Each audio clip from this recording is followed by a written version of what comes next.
Cardamom, known as the Queen of Spices, is cherished for its aromatic and spicy flavor. Widely used in cooking, it enhances dishes, drinks, and even traditional medicines like Ayurveda. Cardamom thrives in tropical regions. Guatemala leads global production with 17,500 metric tons annually, followed by India with 8,000 metric tons. Together, they contribute significantly to the global output of 35,000 metric tons. India is a major player in cardamom exports, shipping 79,500 shipments in 2023.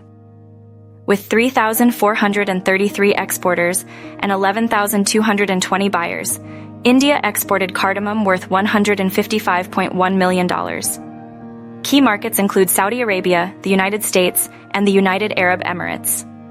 Guatemala tops cardamom exports with $418.5 million, followed by India. Major importers include the United Arab Emirates and Saudi Arabia, consuming $130.4 million and $128.9 million worth of cardamom, respectively. Cardamom remains a vital spice in global trade, with India and Guatemala leading production and export. Its rich flavor and health benefits ensure its continued popularity worldwide,